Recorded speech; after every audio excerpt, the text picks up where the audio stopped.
Ooh, that looks tasty. Welcome, folks, to the Hungry Gamers, back with another episode of the Monthly Menu, and today we are talking about January. I know February is almost over, but a lot of stuff's been going on, but don't worry. I tracked stuff, I chopped it off, but really this goes from about January 15 to February 15, but January is what I'm calling this one. And so I'm going to jump right in and talk about the predictions I had last time. The things I was hoping I was going to get to play. First one, the perpetual one, the list. No, not a single one did I get off the list, and that is a real bummer. However, as I said last time, my wife's real busy. She's working on her master's degree. I started some classes for my own continuing education and so on, and our schedules aren't aligned yet, but it is coming. We are going to play some games. I'm hoping this month we get at least one of them off the list. Moving into the next one, Galaxy Defenders. Did I finally get off the list again? Nope, sure didn't. Just didn't get around to it. It did not happen. Maybe this month. I don't think it's going to be this coming month, but I'm going to try it again. It's such a good game. I really want to finish replaying the base campaign so I can jump into the next ones. Next one on the list was Galaxy Hunters. And yes, I did get that one off the list. Man, I really did enjoy it. Canadian Kev was out here visiting, and we pulled it out, we busted it out, we played it, and it just is a real blast. Again, rough edges, too many different resources, some weird things. I have some house rules in there. It's just enjoyable. It really, really is. So really glad I got to play that. Next one on the list was Vindication. That was the one that I was like super excited to do. Totally didn't do it. Didn't even come close to busting it out. I don't know when I'm going to bust it out, but I'm really looking forward to it. I mean, that's not true. I did bust it out because I went through and I organized it. That was it. I took some sleeves off of it. The one I got came sleeved, but the sleeves are kind of smashed in there in a weird way, so I just took them all off. So I guess that counts? No, it doesn't count. Next on the list was Lost Ruins of Arnak. I said I was the one guy who'd never played it. And did I get it at the table? Yes, I did. I got it at the table. Canadian Kev and I, we played it. Then we immediately played it again. And oh man, that is a really fun game. It's so good that I went ahead and started looking for the expansion, because the expansion adds these asymmetric player boards to it. I was really excited to kind of see what those were all about. Well, it's hard to get it. It's really hard, but my buddy Johnny Pack was coming to a local convention that I was at also, and he saw that I'd been talking about that I wanted to get the expansion. And he said, "You know what, my local store, it's got it. You want to grab it for you?" I was like, "Yes!" And so he grabbed it, and now I have it. And now we're past the time for this menu, but we'll just see if I talk about it again on the next monthly menu. But I do now have the expansion. I've actually even played it again with the expansion. That brings me to the last one on my list, was Theurgy. And did I get it to the table? I did. Also with Canadian Kev. He really wanted to try it because I've been going on and on and on and on and on and on and on about it. So we tried the newest version of the co-op rules, which are still kind of in beta, but the designers were nice enough to kind of send it out to me so I can play with it. And we tried it, and we played it against one of the easier gods that are out there, and we really had a good time. We won, and we won a little bit easier than I think we were expecting to, because the AI when you play competitive is real tough.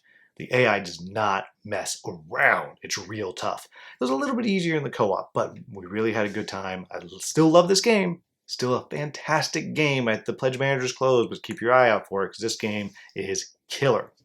Now, that brings me into the top 5 most played games for me for January. I'm going to start with number 5. Number 5 was actually tied with some of the others, but number 5 I only got to play digital because it is not available yet.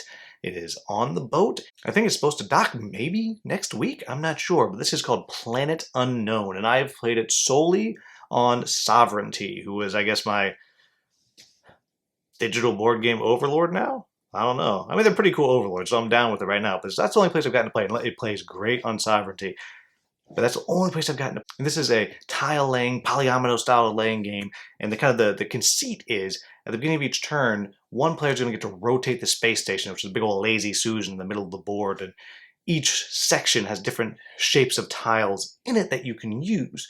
And once they do that, then everyone's playing simultaneously. They take their tile and they're going to put it out on their particular planet, which can be different shaped. And that's going to allow them to kind of move up these tracks. And as you move up the tracks, you're going to get different things. Sometimes you get another tiles you get to put down, or you unlock civilization advancements, and so on, and so on, and so on. It's just really good. I mean, it's really, really good, and I'm really excited that I was able to secure a copy coming to me after I tried this once or twice. I think it's something special. I think it's a game that it did pretty well on Kickstarter, but I think this is a game that maybe has flown under the radar a little bit. And for those of you who like polyomino games, this game is killer. So that's my number 5. Number 4 is one I've talked about before. That is Hadrian's Wall. Again, Canadian Kev wanted to play, so we busted it out a couple times. It's great. It's just a great game. I'm not going to go into it again and again and again, but Hadrian's Wall is still fantastic. In fact, I just found somebody on Etsy that had some stickers that I could put on to upgrade all of them, and now all my little pieces are like fully artified, which is just great. Ridiculous. It took me forever to put those dumb stickers on because they're front and back, but hey, I like the game. They're real cool. Now, number 3, I've talked about recently on Boards and Brews, and that is Mall Peak. I played that game a whole bunch with Canadian Kev. And in fact, I even got to pop up to the publisher's place and play a couple games with him as well because he's actually local. And this is the follow-up to Skulk Hollow.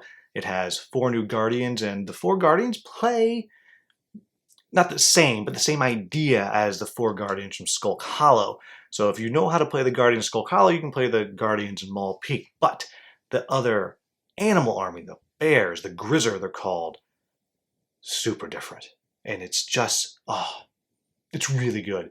I said on Boards and Brews, and I'll say it again here, that I had initially thought most likely it was going to be, pick one or the other. You don't need them both. Unless you're like, you really, really love it. Like, I really love Skulk Hollow, so I was going to get no matter what. But now that I've played both several times, I think really the answer is, even if you just like the one, get the other. Because I've also played with the mashups where you cross over and you have kind of the 2 armies versus 2 Guardians. And I played some of the Foxen army against the Mall Peak Guardians and the Grizzer against some Skulk Hollow Guardians. And it's really fun in every different way that you mix it up. It's great. It is a fantastic 2-player asymmetric game. Very, very cool. I really like it. Number 2 is one that I kind of held off getting for a while. I was interested in it mostly because of the art, and I was kind of not interested in it because it kind of has a Pandemic vibe to it. It's nothing like Pandemic. I use Pandemic as a type of game where everyone's kind of running around and putting out the fire or curing the disease while they try to solve the problem. And that is The Loop. And this is a game where you have this time-traveling Dr. Foe, and he's moving around, and he's represented in the middle of the board by a little turning column with little chutes coming out. You drop cubes in there, and that's him mucking up with the timeline. And you are these time travelers who are just trying to stop him. And he leaves these kind of time clones, and as long as you get them back into their own time period, they'll go away, and you're trying to solve missions. It's real good. I mean, it is really, really good. And I just am kind of beside myself with how much fun The Loop actually is. And this is one that I'm going to be working on some content for, but I gotta wait because unfortunately Canadian Kev brought his lovely puppy Zoe, who really loves board games, and I had dropped one of the pieces down on the floor, and she decided that it was the perfect piece to chew on for a bit. So luckily Pandasaurus is sending me a replacement piece. It was very kind to them. So I gotta wait till I can do some more content on it. But the Loop is really, really good. And I just saw on Facebook, it looks like they have an expansion for it coming too. So really, really excited about that. Now, coming to the number 1 most played game for me, and that is Solar 175. And this is a coming to Kickstarter legacy-styled Euro bag building type game. It has the bag building worker placement of an Orleans or Altiplano. I've never played either of those, but I'm told that it's kind of the same type of thing. And you're kind of mixing that with a little bit of area control and resource management and things like that. But as you go through, The in-game scoring is determined by this vote that you're doing. Every game you get to do you take actions and you can vote, which is also kind of culling your bag. You're going to vote, and whatever faction gets the most votes at the end, that's going to drastically affect some of the scoring. In addition to that, at the end of each game, whoever wins, one, they're going to get to pick one of the tiles out there and they're going to get to flip one over permanently. It's going to kind of change some things maybe. But you're also going to start opening envelopes and opening boxes and adding more things into the game. And this one's interesting to me because the core game is fun. And it's fun for, I think, someone who hasn't played a lot of Euro games. But for people who have played a lot, I felt it a little bit lacking. But I played solo another 4 or 5 times and it's opened up everything. Well, no, not everything. The first core chunk of things that you will automatically open. Then after that, depends on what you do, it determines what you open. And then the game gets real interesting. Then it's an expansive board, and the choices you're making are very, very challenging. And at the first game, it's kind of easy, kind of just tie for the control of everything. But when the board gets huge, suddenly it's really hard because you had 4 more sectors or whatever it is, and you had more abilities that you can, and you had more actions that you can take, and you get secret powers for your particular faction, and you're going to get secret objectives, and there's new things you can vote for, and da-da-da-da-da-da-da. And it gets really interesting. I'm very excited to see what comes of this game down the line. And I'm even more excited to kind of see what they do with the solo, because the solo that I played with was a little bit of a 1.0 version. They've already gotten a 2.0, and they're working on something even more advanced for people who really do play solo Euro games a lot. And I think if they can nail that, this is going to be a pretty special game. So those are my 5 most played games of the month. Now let's go and talk about 5 things that I'm hoping I'm able to play in the next month. And as always, number 5, the list. Gotta knock one off the list. We're gonna do it. We'll see. Number 4 on the list is Clank Legacy. I have a group that I played through almost all of Betrayal Legacy. Well, we finished, but I missed the first couple games, and some other people missed some as we went through.